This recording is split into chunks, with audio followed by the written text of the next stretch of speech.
This plot shows how a typical transmit pulse looks like on the ultrasonic systems. The A plus and A minus are the positive and negative amplitudes of the pulse. These can be adjusted in the beginning of the sequence.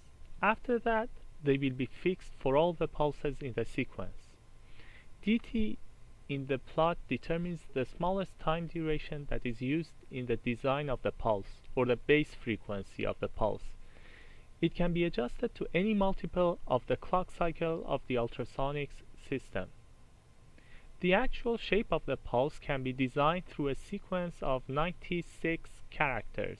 Each character can be either a plus, a minus, or a zero for the positive, negative, and zero voltages respectively. Here are some examples of the transmit pulses. The base frequency is shown in the first subplot.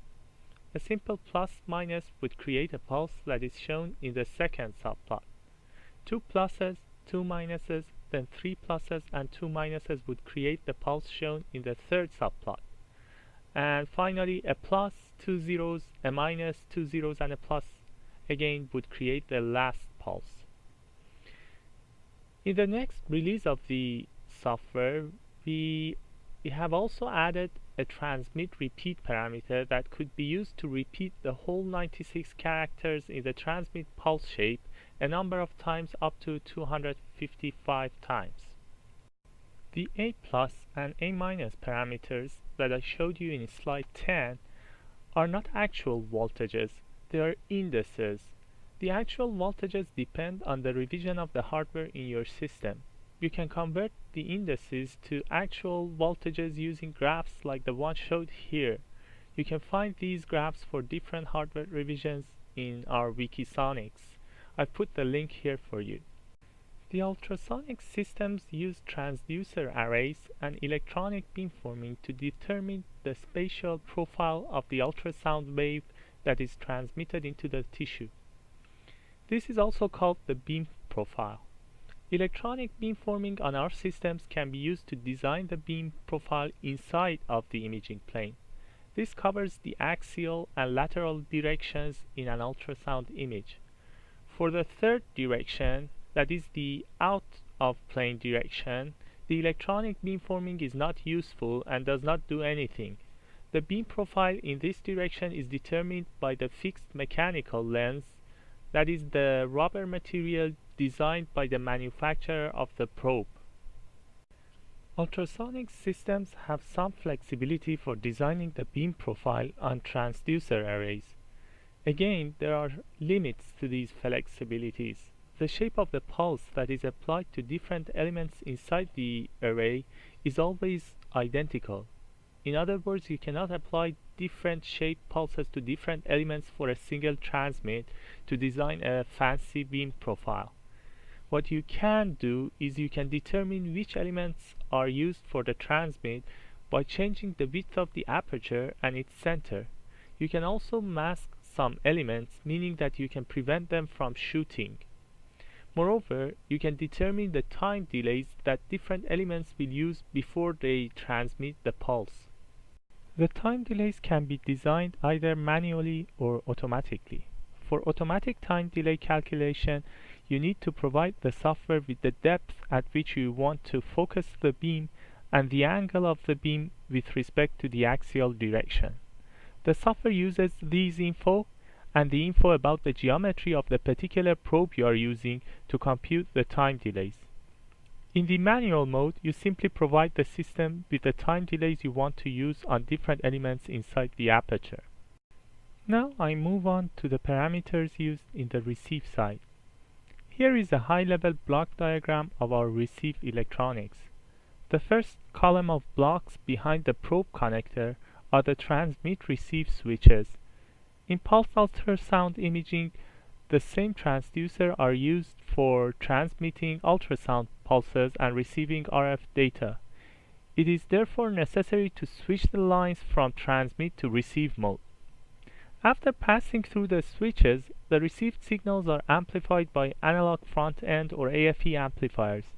Then they are converted to digital signals by the analog to digital converters. The digital RF data from different elements inside the aperture are then delayed and summed together to form the RF data for each receive cycle. This is the receive beamforming, which is done digitally inside our hardware. We also have some parameters for determining the apodization inside the receive beamformer. This is just an overview, and I'll talk more about these parameters in the following slides. The temporal adjustment of the received echoes mostly deals with the amplification of the signals. As the ultrasound pulse travels deeper and deeper into the tissue, it gets attenuated more and more. Therefore, the amplitude of the echo that is picked up by the transducers is a decreasing function of time. To compensate for this decreasing amplitude, the gain of the amplifier is increased as a function of time. This process is called time gain compensation, or TGC. Also, the signals are high-pass and low-pass filtered, and other analog processing steps are applied. The chip that we use for our analog processing is the AFE5808. It is called an analog front-end module, or AFE, but sometimes the low noise amplifier, or LNA, as it includes one, and at other times a voltage-controlled amplifier, or VCA. We also have the option to decrease the rate at which the signal is sampled by the A2Ds, or the sampling frequency, by dividing the clock of the system by a decimation factor. The AFE5808 is a programmable chip. It can be programmed by assigning different values to its internal registers. For example, the bandwidth of the high-pass filter or the gain can be changed through these registers. For some of these registers, we have programmed fixed values, but for other ones, we have parameters in the software which are adjustable. This table gives an overview of how these parameters are mapped to the registers. The table is probably not very easy to read in the slides, but you can find the original one on our Ultrasonix page. Now, for the receive beamforming, again there are a number of things you can do. You can choose the elements from which the data will be used in the beamforming by changing the width of the aperture and its center. You can also mask some elements, meaning that you do not use the data from these elements even if they are inside the aperture. For the time delays, you can either use manual or automatic time delays. If you use manual time delays, you can provide a single set of delays that will be used in the delay and sum algorithm. These values, for example, can focus the received data at a certain point inside the tissue. The automatic time delays, however, use a dynamic receive focusing mechanism. This means that the time delays are dynamically adjusted so that the focus point moves and the received data is always in focus. In order to use automatic focusing, you only need to provide the software with the angle of the beam that you are collecting. The software uses this info and the info about the probe geometry you are using to calculate the time delays for different depths and program it into the hardware. Another parameter that determines the receive beamforming is the aperture opening. In order to improve the beam profile, usually the width of the aperture is chosen to be proportional to the depth at which the data is being focused. The drawings give a simple illustration of the phenomenon.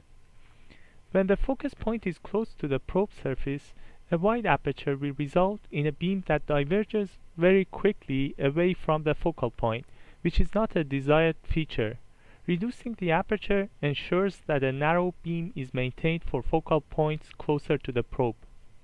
The apodization window is another set of parameters that can be used to improve the beam profile. Apodization puts different weights on the data from different elements inside the aperture before summing them up. This can be used to reduce the effect of the data from side lobes and provide a better beam profile.